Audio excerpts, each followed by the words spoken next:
Okay.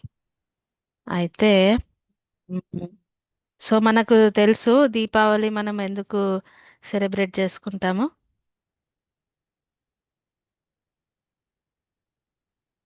Deepavali మనకు దసరా అప్పుడు రాముడు విజయం సాధించాడు కదా.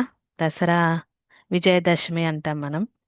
ఆమ్, రావణాసుడి పైన విజయం సాధించిన తర్వాత మళ్ళీ దీపావళి రోజు శ్రీరామచంద్రుడు అయోధ్యకు మళ్ళీ తిరిగి వచ్చినందుకు దీపావళి మనం చర్చించుకుంటాము. ఇది మనకు తెలిసిందే. కాకపోతే ఈ దీపావళి రోజు ఇంకొక చాలా మధురమైనటువంటి లీల ఆమ్, ఇది జరిగిందనమాట. అండ్ ఈ లీల ఎంత స్పెషల్ అంటే ఈ ఒక్క ఒక్క రోజు కాదు, దీపావళి ఒక్క రోజు కాదు సెలబ్రేట్ చేసుకునేది.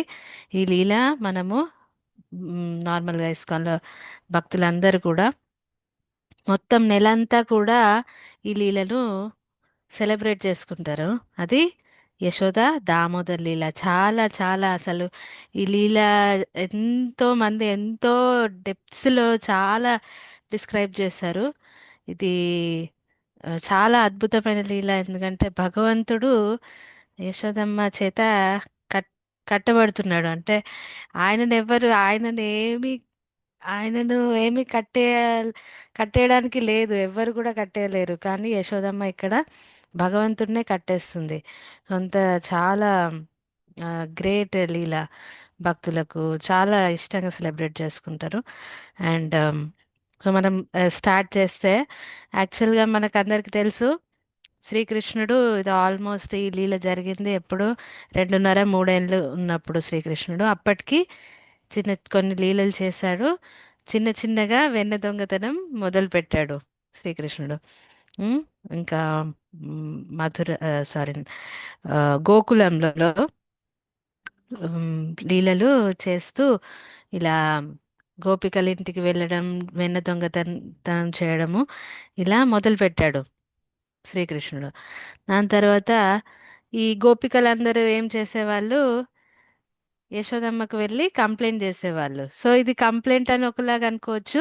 ఇంకా ఆచార్యులు ఏమని చెప్తారంటే, అయ్యో యాక్చువల్గా గోపికలందరూ వెన్న తయారు చేసేది ఎందుకు, యాక్చువల్గా కృష్ణుడు వచ్చి దొంగతనం చేయాలనే వాళ్ళు తయారు చేసేదంట. అంటే కృష్ణుడు అంటే అందరికీ కూడా చాలా ఇష్టము. కృష్ణుడు రావాలి, వెన్న దొంగతనం చేయాలి అనే వాళ్ళకు ఉండేది. కానీ ఓకే, బయటకు మాత్రం కోపంగా అలా ఆ, నటిస్తూ అంటే కోపానికి వచ్చేవాళ్ళు బయటకు, కానీ మనసులో మాత్రం చాలా ఆనందించేవాళ్ళు. ఇవన్నీ విషయాలు యశోదమ్మకు కంప్లైంట్స్ లాగా. యాక్చువల్గా వాళ్ళకి ఏమనిపించేదంట అంటే, అయ్యో మేమందరం మంచిగా ఎంజాయ్ చేస్తున్నాం ఈ కృష్ణ లీలలు, కానీ యశోదమ్మ మిస్ అయిపోతుంది కదా. వాళ్ళ ఇంట్లో వాళ్ళు దొంగతనం చేస్తూ ఉండకపోవచ్చు కదా, మనం చెప్పాలి యశోదమ్మకు కూడా అనేసి యశోదమ్మకు వాళ్ళు కంప్లైంట్స్ రూపంలో ఇట్లా మీ కొడుకు ఇలా వచ్చి మా ఇంట్లోకి వచ్చి ఇలా చేశాడు, అలా దొంగతనం చేశాడు అని కంప్లైంట్ల రూపంగా యశోదమ్మకు కృష్ణుడు చేసే లీలలన్నీ వాళ్ళు చెప్పేవాళ్ళు అనమాట. సో యశోదమ్మ ఇంకా ఆనందించేది ఓ విధంగా. ఎందుకంటే కృష్ణుడి లీలలు డైరెక్ట్గా మనకు కూడా బుక్లో చదవడం అదే ఒక ఆనందాన్ని ఇస్తుంది, కానీ భక్తుల నోట్ల నుంచి వింటే వాళ్ళ ప్రేమ మిక్స్ అయ్యి వింటాం కాబట్టి ఇంకా అది చాలా ఆనందాన్ని ఇస్తుంది అనమాట.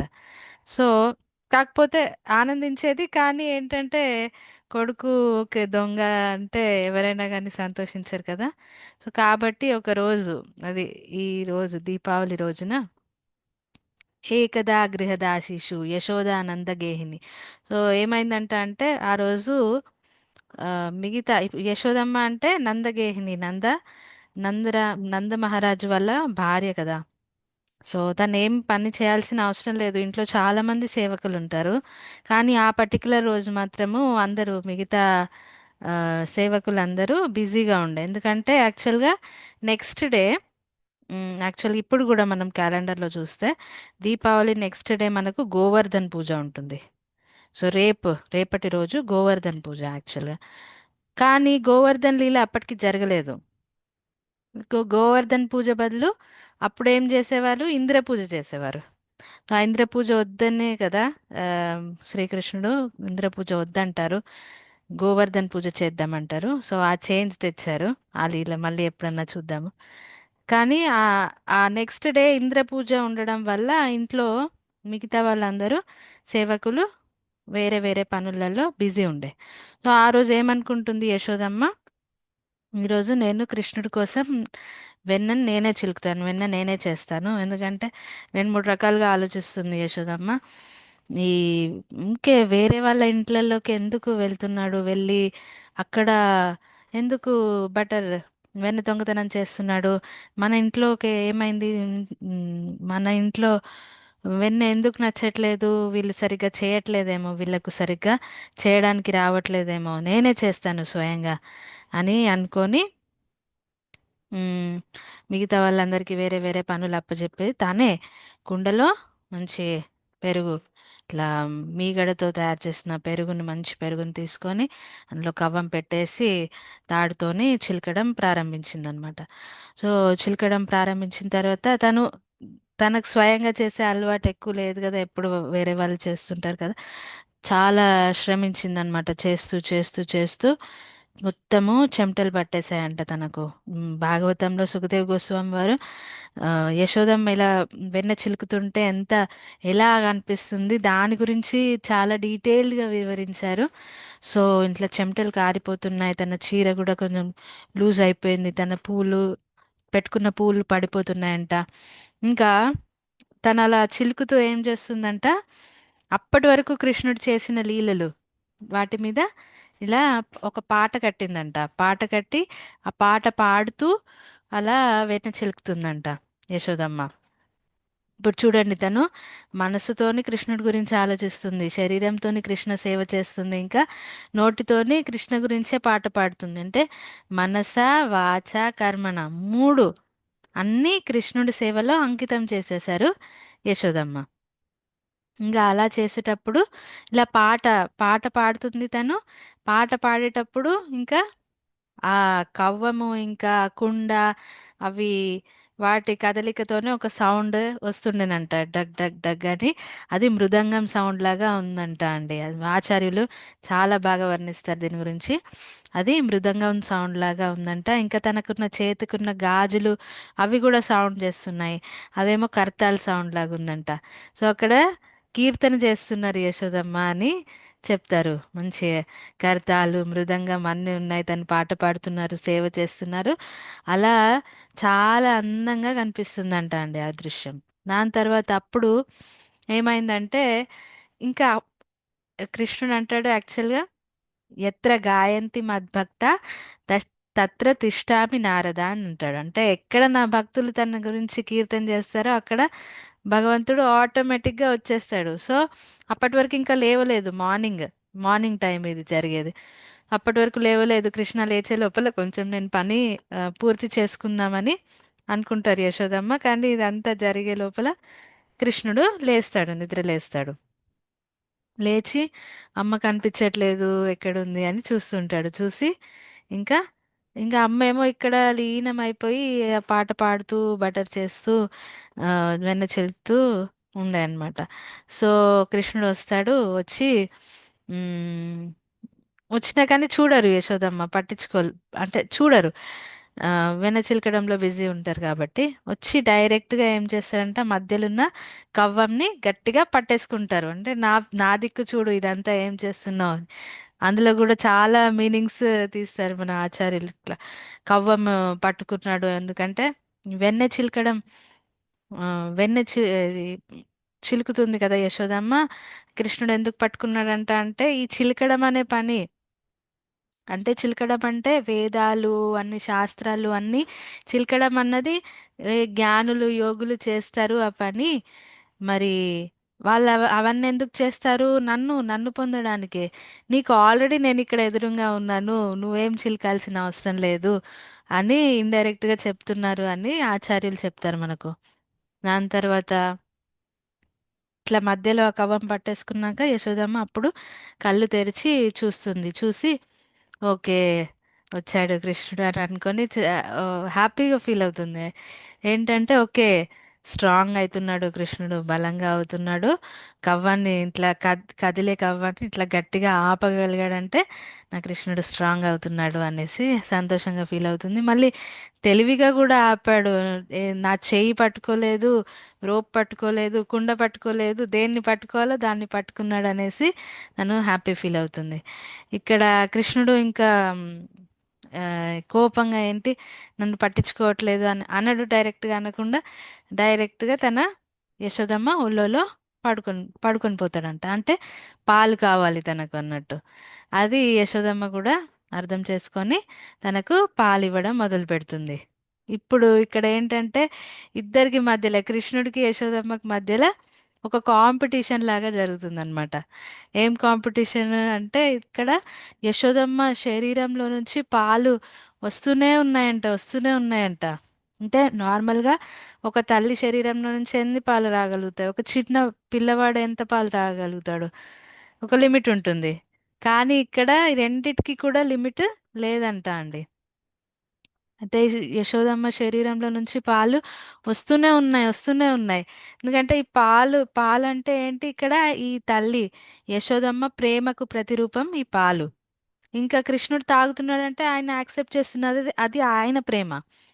ఇక కృష్ణ తాగడము, ఇక యశోదమ్మ ఇవ్వడము, ఇద్దరి మధ్యలో ఒక ఆ, ఆధ్యాత్మిక పోటీ అని అనుకోవచ్చు మనం. సో అలా జరుగుతుందన్నమాట. సో ఇస్తూనే ఉంది, ఇస్తూనే ఉంది, కృష్ణుడు తాగుతూనే ఉన్నాడు. ఇంకా యశోదమ్మ ఇచ్చిన కొద్దీ కృష్ణ లీటర్లు లీటర్లు అలా తాగుతూనే ఉన్నాడు. ఇంకా కృష్ణుడి బుగ్గ నుంచి ఇలా కొంచెం పాలు కూడా ఇలా కారుతూ ఉండేనంట. అంటే ఇక్కడ యశోదమ్మ ప్రేమనే ఎక్కువైపోయింది, ఆయన తాగడం కొంచెం నిండిపోయి, నోరంతా నిండిపోయి కొంచెం చిన్నగా కారుతుంది. అంటే ఇంకా యశోదమ్మ ప్రేమనే ఇంకా ఎక్కువ ఉన్నట్టుగా కనిపిస్తుంది. ఆ పాలు కూడా చాలా కృష్ణుడి ముఖం మీద మంచి ముత్యాలలాగా కనిపిస్తున్నాయంట ఆ పాల చుక్కలు కూడా. సో అలా ఇంత మంచిగా వాళ్ళిద్దరి మధ్యలో రెసిప్రొకేషన్ జరుగుతున్నప్పుడు ఏమైందంట అంటే యశోదమ్మకి సడన్ గా కిచెన్ లో నుంచి పాలు పొంగుతున్నది వినిపిస్తుంది అనమాట. సో యశోదమ్మ కృష్ణుడి కోసమే ఒక స్పెషల్ పద్మగంధ పాలు, పద్మగంధ ఆవులని చాలా స్పెషల్ ఆవులు ఉంటాయి. ఆ ఆవుల పాలను స్టవ్ మీద స్టవ్ అంటే అది కట్టెల పొయ్యి, దాని మీద పెట్టి ఉంచుతారు. అది అది పొంగుతున్నట్టుగా సౌండ్ వస్తుంది. అంటే చాలా keen గా వింటున్నారు దాన్ని కూడా. సో అది విని అయ్యో పాలు పొంగుతున్నాయి కదా అని ఇప్పుడు డౌట్, సందేహం ఏమిటంటే ఇప్పుడు నేను మరి కృష్ణకు పాలు ఇలానే ఇస్తూ ఉండాలా, లేకపోతే కిచెన్లోకి లోపలికి వెళ్ళి పాలు పక్కకు పెట్టాలా, ఏం చేయాలి అని ఆలోచిస్తూ తను ఏమనుకుందంట అంటే నా పాలు నేను ఎప్పుడైనా ఇవ్వచ్చు, కానీ అవి అవి పొంగిపోయాయి అంటే మళ్ళీ ఎలా కృష్ణుడికి అనేసి కృష్ణుని పక్కకు పెట్టేసి లోపలికి వెళ్ళి పాలను పక్కకు పెడతారంట. దీన్ని కూడా ఆచార్యులు ఈ పాలు ఎందుకు పొంగాయి అన్న దానికి కూడా చాలా భలే ఎక్స్ప్లెనేషన్ ఇస్తారు. రెండు మూడు ఇస్తారు, నేను ఒకటి చెప్తాను. ఏంటంటే ఆ ఆ పాలు కూడా అనుకుంటాయంట, అంటే ఆధ్యాత్మిక ప్రపంచంలో యాక్చువల్గా అన్ని ప్రతి ఒక్క వస్తువు కూడా దానికి జీవం ఉంటుంది. వాటికి ఫీలింగ్స్ ఉంటాయి, అవి మాట్లాడగలవు అంట. సో పాలనుకుంటాయంట అయ్యో ఈ యశోదమ్మ పాలే మొత్తం తాగేసి కృష్ణ కడుపు నింపుకుంటున్నాడు, ఇంకా ఆ ఇంకా అలాగైతే నన్ను తాగడు, ఈ పాలను తాగడు. సో ఇంకా నేను ఈ సేవ కృష్ణుడికి చేయలేకపోతే ఇంకా నేను ఆత్మహత్య చేసుకున్నదే బెటర్ అని అనుకొని ఆ పాలు పొంగాయంట. సో అలా చెప్తారు ఆచార్యులు. అలా సో అవి పొంగుతుంటే ఇక్కడ యశోదమ్మ వచ్చేసి దాన్ని పక్కకు పెడతారు. ఈ లోపల కృష్ణుడిని పక్కకు పెట్టారు కదా యశోదమ్మ, చాలా ఇంత కోపం అంటే చాలా కోపం వస్తుంది కృష్ణకు.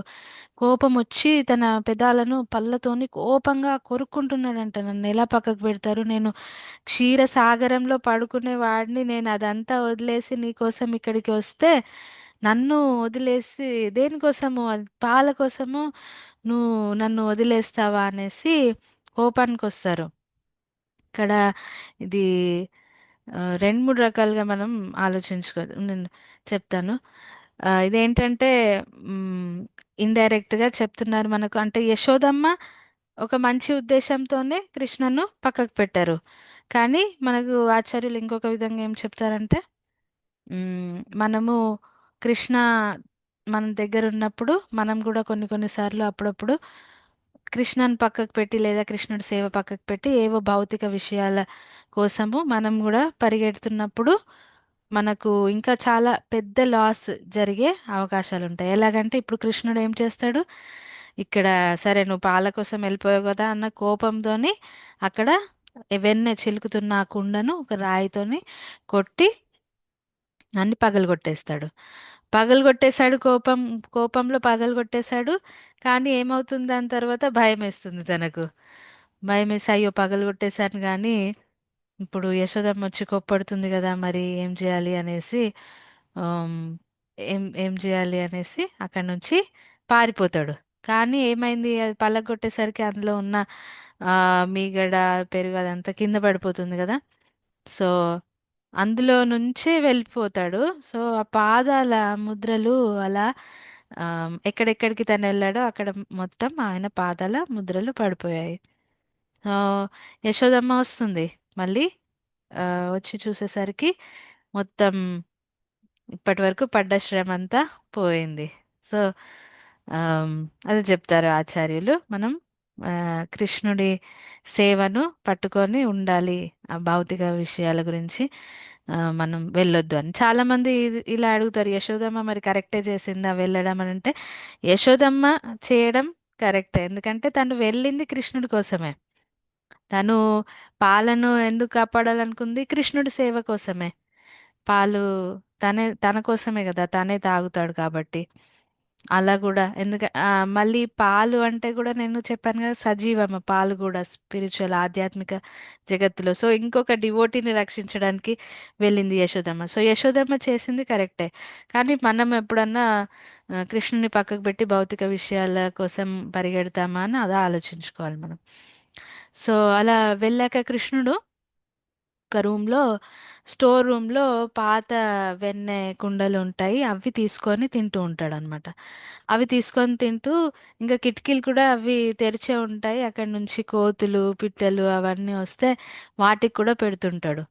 సో యశోదమ్మ ఇక్కడ వచ్చి చూసేసరికి మొత్తం ఇదంతా పడిపోయింది.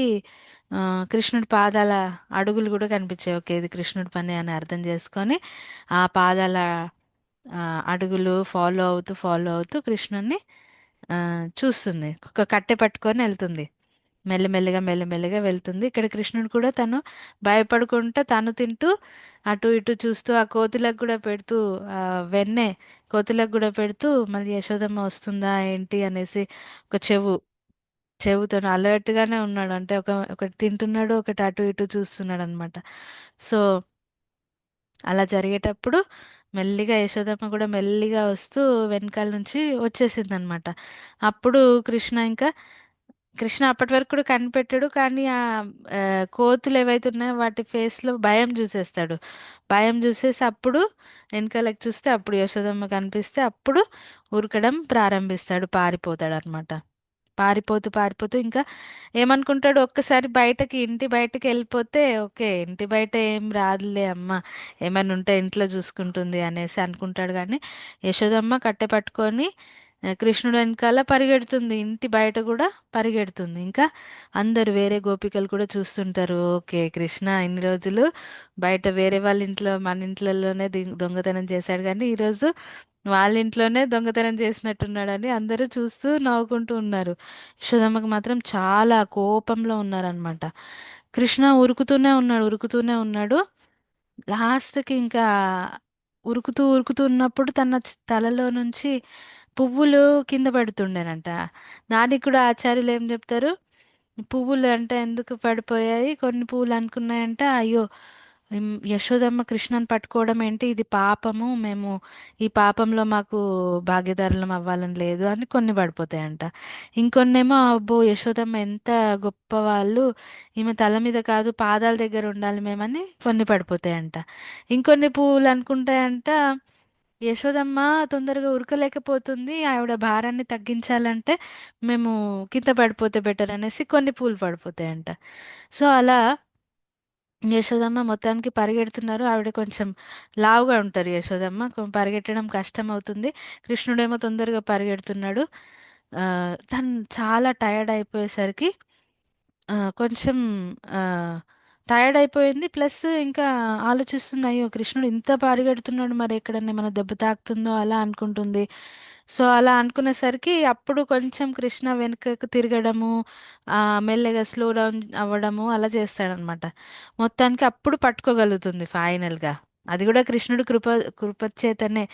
అయ్యో పాపం యశోదమ్మ అని మనసులో అనుకుంటే అప్పుడు పట్టుకోగలుగుతుంది యశోదమ్మ కృష్ణుని పట్టుకొని ఇలా ఇట్లా బెత్తం చూపిస్తూ ఇలా ఉండేసరికి కృష్ణుడు ఫుల్ ఏడుస్తున్నాడు అనమాట. మొత్తం ఏడుస్తుంటే మనకు సత్యవ్రత ముని చాలా అందంగా దీన్ని డిస్క్రైబ్ చేస్తారు. రుదంతం ముహుర్నేత్ర యుగ్మం మృజంతం కరాంబోజ యుగమేన సాతంక నేత్రం.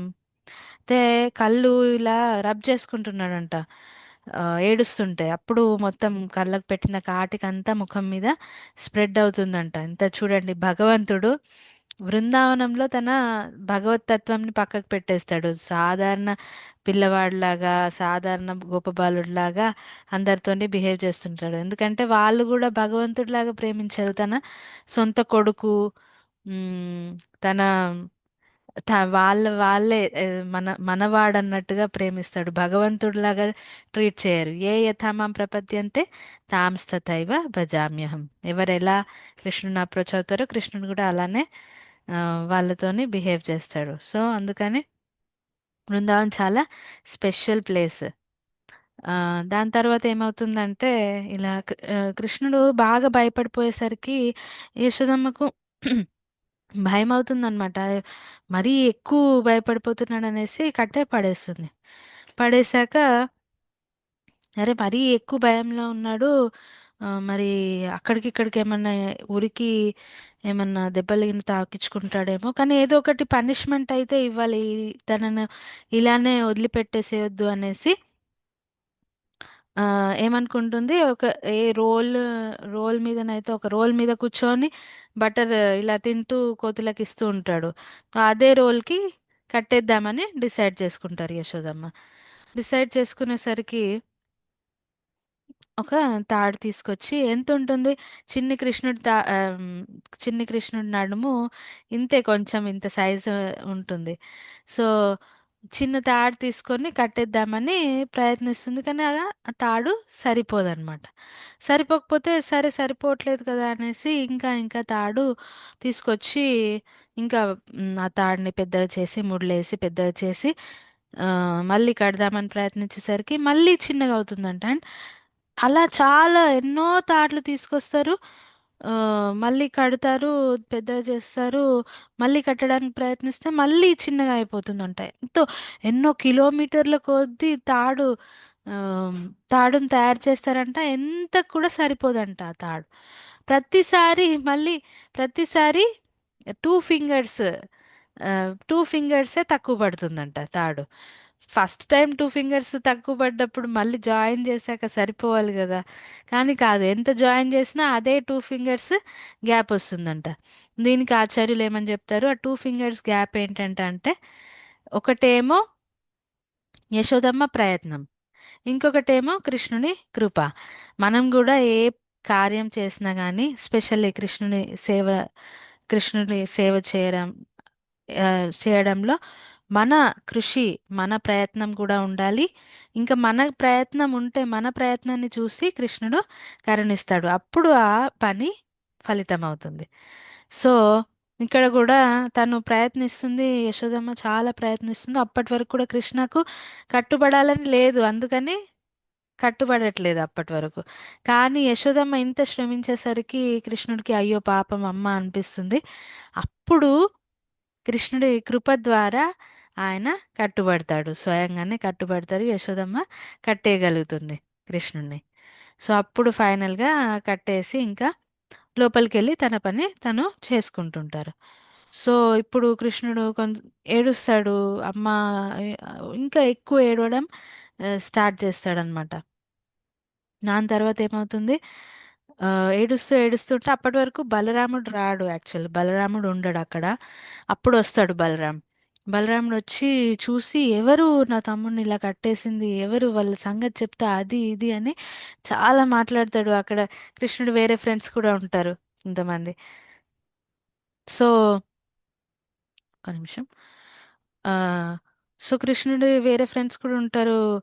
ఇట్లా బలరాముడు అది ఇది పెద్దగా ఎవరు నేను ఎదురుగా రానివ్వండి, నేను అలా చేస్తా ఇలా చేస్తా అనేసి బలరాముడు మాట్లాడుతుంటే చిట్టు ఫ్రెండ్స్ అందరు క్లాప్స్ కొట్టి ఓ సరిపోల్ శబాష్ అనేసి ఆ, సరే ఎవరు ఎవరు కట్టేశారు చెప్పండి అంటే యశోదమ్మ అంటే, అప్పుడు కృష్ణుడి వైపు తిరిగి నీకు చెప్పాను కదా ఊరికి అల్లరి చేయొద్దని, ఈసారి ఏం చేసావు అని అప్పుడు మాట మారుస్తాడనమాట. ఇంకా కృష్ణనేమో ఇంకా ఎక్కువ ఏడుస్తూ ఉండేసరికి బలరాముడు కూడా ఏడవడం మొదలు పెట్టాడు. ఆ, ఇంకా సరే నేను ఒక్కసారి యశోదమ్మ దగ్గరికి వెళ్ళి కన్విన్స్ చేయడానికి ప్రయత్నిస్తానని యశోదమ్మ దగ్గరికి వెళ్ళి చెప్తాడు. యశోదమ్మ, అసలు మీకు తెలుసా ఈ కృష్ణుడు ఎవరో, ఎవరు అనుకుంటున్నారు, సాక్షాత్ నారాయణుడు. ఆయన ఇంతకుముందు రాముడు, వరాహ, వామన అవతారాలలో వచ్చింది ఆయన్నే అని చెప్తుంటారు యశోదమ్మకు. ఇక యశోదమ్మనేమో చూసి, ఆహా అవునా నిజంగానా, మరి నువ్వెవరు అని అంటే, నేను అనంత శేషిని, ఇంతకుముందు నేను లక్ష్మణుడిలాగా వచ్చాను, నేను అనంత శేషిని అని చెప్తాడు. అంటే ఆ యశోదమ్మ, అన్ని అవతారాలు నా ఇంట్లోకి, మా ఇంట్లోనే పుట్టాలా ఏంటి అనేసి ఇంకెక్కువ మాట్లాడితే నిన్ను కూడా కట్టేస్తాను అని బలరాముడిని కూడా బెదిరించి పంపేసిస్తుంది అనమాట. సో ఇక్కడ ఏంటంటే యశోదమ్మ కట్ కట్టుని ఇంకా ఎవ్వరు విడిపించలేకపోయారు. ఎందుకంటే యశోదమ్మ ప్రేమ అలాంటిదన్నమాట. సో బలరాముడు కావాలంటే తను ఓన్గా విప్పేసేయచ్చు, కానీ అలా చేయలేదు. ఎందుకంటే యశోదమ్మ ప్రేమ అంత గొప్పదన్నమాట. ఒక వాత్సల్య భావంలో ఉన్న ప్రేమ కదా, అంటే తల్లి ప్రేమ. ఇంకా బలరాముడు మిగతా ఫ్రెండ్స్ వాళ్ళు సాఖ్య రసంలో అంటే ఫ్రెండ్షిప్. సో ఫ్రెండ్స్ ఓకే, కానీ అమ్మ చెప్పిన మాట ఫ్రెండ్స్ని కూడా ఫ్రెండ్స్ కూడా దాటలేరు. కాబట్టి వాళ్ళు ఎవరు కూడా వాళ్ళ ఓన్గా అది తీయడానికి ప్రయత్నించలేదు. సో అప్పుడు ఏమవుతుందంటే కృష్ణుడు సడన్ గా రెండు చెట్లని చూస్తాడు. చెట్లను చూసి కృష్ణుడికి ఒక విషయం గుర్తొస్తుంది. అదేంటంటే రెండు చెట్లు అవి యాక్చువల్గా ఎవరంటే కుబేరుడి కొడుకులు ఇద్దరు, నలకువర మణిగ్రీవ. సో వాళ్ళ గురించి ఆ, గుర్తు తెచ్చుకొని, ఓకే వీళ్ళను నేను ఉద్ధరించేది ఉంది అనేసి అక్కడి నుంచి అంబాడుతూ అంబాడుతూ ఆ రెండు చెట్ల మధ్యలోకి వెళ్ళి, తెలిసినట్టుగా ఆ చెట్ల మధ్యలో ఆ రోలు అన్నది ఇరుక్కుపోతుంది. ఇరుక్కుపోయి ఇంకా గట్టిగా గట్టిగా లాగడానికి ప్రయత్నిస్తే, ఇప్పుడు చూడండి, యాక్చువల్గా అవి చెట్లు, ఇది రోలు తాడు. అయితే మరి ఈ రోల్ గట్టిగా ఉందనుకుంటే తాడన్నా తెగిపోవాలి, లేకపోతే తాడు చాలా గట్టిగా ఉందనుకుంటే ఈ రోల్ అన్నా విరిగిపోవాలి. కానీ అలా కాకుండా భగవంతుడు వాటిలో అంత శక్తి వాటికి కూడా ఇచ్చాడనమాట. భగవంతుడు అంత శక్తి ఆ చెట్లే కింద పడిపోయాయి అన్నమాట. చెట్లు కింద పడిపోతే అప్పుడు అందులో నుంచి ఇద్దరు కుబేరుని కొడుకులు నలకువర మణిగ్రీవ వచ్చారు. సో వీళ్ళకు ఏంటంటే శాపము, వీళ్ళు కుబేరుని కొడుకులు. కుబేరుడు చాలా రిచ్ గా ట్రెజరర్ లాగా ఆయన. సో ఆ ఎప్పుడైనా మనం భౌతిక ప్రపంచంలో కూడా చూస్తాం, తల్లిదండ్రులు చాలా రిచ్ ఉంటే పిల్లలు చెడిపోయే అవకాశాలు చాలా ఉంటాయి. సో వాళ్ళు కూడా ఆ మద్యము వాటికి అలవాటు పడి ఒకసారి అప్సరసలతోని ఆమ్, ఆ, కైలాసం దగ్గర ఒక నది దగ్గర వాళ్ళు నగ్నంగా ఆ స్నానం చేస్తూ ఉంటారనమాట అప్సరసలతో. అక్కడికి నారద ముని వస్తారు. నారద ముని వచ్చినప్పుడు మిగతా ఈ అప్సరసలు మాత్రము వాళ్ళని వాళ్ళు కవర్ చేసుకొని కొంచెం సిగ్గుపడుతూ అలా ఉంటారు. కానీ వీళ్ళిద్దరు మాత్రం నలకువర మణిగ్రీవ ఎలాంటి సిగ్గు ఏం లేకుండా అలాగే ఉండిపోతారనమాట. సో అది చూసి నారద మునికి ఒక విధంగా జాలేస్తుంది వాళ్ళ మీద. అంటే వీళ్ళు ఇంత గొప్ప దేవతలు అయ్యుండి ఇలా బిహేవ్ చేస్తున్నారు ఏం తెలియకుండా. సో వీళ్ళకు అంటే వాళ్ళ మీద కరుణ చూపించడానికే ఒక విధంగా వాళ్ళకు శాపాన్ని ఇస్తాడు. ఏమని, మీకు బట్టలు వేసుకోకుండా ఉండడం అంత ఇష్టంగా అయితే మీరు చెట్లలాగా అయిపోండి. చెట్లు ఎలాగో ఏం బట్టలు వేసుకోవు కదా, మీరు చెట్లలాగా అయిపోండి. కాకపోతే ఏంటంటే మీరు నందమహారాజు ఇంటి బయట చెట్లులాగా ఉండిపోతారు. అక్కడ కృష్ణుడి లీలలు చూసి ఒకరోజు కృష్ణుడే మిమ్మల్ని ఉద్ధరిస్తాడు అనేసి చెప్తాడనమాట. సో శాపం ఇచ్చాడు, కానీ శాపంలో కూడా ఎంతో కరుణతో గొప్పవాళ్ళు ఇచ్చిన శాపం కూడా అది వరం లాంటిదే. సో అలా శాపం ఇస్తాడు నారద ముని. దాని తర్వాత అప్పుడు ఆ ఆ విషయం గుర్తొచ్చేసి ఆ విషయాన్ని బ్లెస్ చేయడానికి, ఆ విషయాన్ని సత్యం చేయడానికి కృష్ణుడు ఆ ఇద్దరికి ఆ చెట్ల శరీరం నుంచి విముక్తుల్ని చేస్తాడు వాళ్ళను. సో నలకూబర మణిగ్రీవ ఇద్దరు కూడా స్తుతిస్తారు. చాలా స్తుతించి ఆ, కృష్ణుడు కూడా అడుగుతాడు ఏం కావాలి మీకు అంటే, మేము ఎప్పుడు అప్పటి వరకు ఇంకా ప్యూరిఫై అయిపోతారు వాళ్ళు కృష్ణుని చూసి, కృష్ణ లీలలు చూసి. మేము ఎప్పుడు కూడా మీ లీలల గురించి చెప్తూ ఉండాలి, వింటూ ఉండాలి అని వాళ్ళు కోరుకొని ఇంకా అక్కడి నుంచి వెళ్ళిపోతారు. వెళ్ళిపోయాక అప్పుడు ఆ చెట్లు పడిపోయాక పెద్ద సౌండ్ వస్తుంది కదా, అప్పుడు మిగతా గోపికలు నంద మహారాజు కూడా వస్తారు. నంద మహారాజు వచ్చి నంద మహారాజు తను తీస్తారు, ఆ ముడిని విప్పేస్తారు. నంద మహారాజు తీయగలుగుతారు, ఎందుకంటే తను కూడా వాత్సల్య భావంలో ఒక పేరెంట్ కదా, తను తీయగలిగి ఎవరు కట్టేశారు అంటే అప్పుడు ఫుల్ ఏడవడం స్టార్ట్ చేసి యశోదమ్మ కట్టేసిందని చెప్తే ఇంకా లోపలికి వెళ్ళిపోయి మాట్లాడాడు నందమహారాజ్ యశోదమ్మతోని. కృష్ణుడు కూడా అస్సలు మాట్లాడడం ఆపేస్తాడు. యశోదమ్మనేమో బాధపడిపోయి చాలా రోజులు 3 4 రోజులు తినకుండా ఉండిపోతారు. 3 4 రోజులు వీళ్ళు కూడా ఏం మాట్లాడరు యశోదమ్మతోని. సో ఫైనల్గా రోహిణి మాత నందమహారాజ్ దగ్గరికి వచ్చి ఇది ఇలాగే ఉంటే ఎలా, ఏంటి పరిష్కారం ఏదో ఒకటి చేయండి అంటే అప్పుడు నందమహారాజు కృష్ణుని పిలిచి ఏం చేద్దాం కృష్ణ, ఇంకా యశోదమ్మను మరి ఏం పనిష్మెంట్ ఇవ్వాలి, కొట్టాలా అని ఇట్లా చూపిస్తారనమాట. అయితే అప్పుడు కృష్ణుడు "ఆ, లేదు లేదు లేదు" అనేసి యశోదమ్మను దగ్గరికి వెళ్ళి మంచిగా కౌగిలించుకుంటారు. అప్పుడు ఇంకా నార్మల్ అయిపోతుంది అనమాట. సో అది దామోదర్ లీల. ఇంకా చాలా మధురమైన లీల మొత్తం నెల అంతా. అందుకని ఈ స్పెషల్ కార్తీక మాసంలో ఆ, భక్తులందరూ కూడా యశోదదామ అంటే తాడు, రోప్, ఉదరం అంటే పొట్ట. సో యశోదమ్మ కృష్ణుడిని రోప్తోని ఆ, కట్టేసింది కాబట్టి దామోదర్ అని మనం కృష్ణుణ్ణి అంటామన్నమాట. సో భక్తులందరూ కూడా ఈ యశోద దామోదర్ ఫోటోకి ఈ నెలంతా కూడా నెయ్యి దీపం చూపిస్తారు. సో ఇది ఈ చాలా తొందరగా చెప్పాను. ఎంతోమంది భక్తులు ఎన్నో గంటలు గంటలు తీసుకుంటారు, కానీ టైం అయిపోతుంది కాబట్టి నేను తొందరగా ఫినిష్ చేశాను. మీకు కూడా వీలైతే ఇలాంటి ఫోటో తీసుకోండి. ఫోటో అట్లీస్ట్ లేకపోయినా మీరు ఫోన్లో కూడా ఇలాంటి ఫోటోకి రోజు మీరు నెయ్యి దీపం చూపించవచ్చు.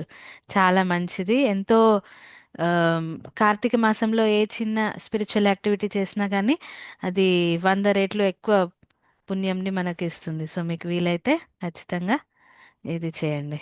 ఆల్మోస్ట్ టైం అయిపోయింది అనుకుంటాను. ఏమైనా అడగాలనుకుంటే అడగొచ్చు మీరు. అర్థమైందని భావిస్తున్నాను.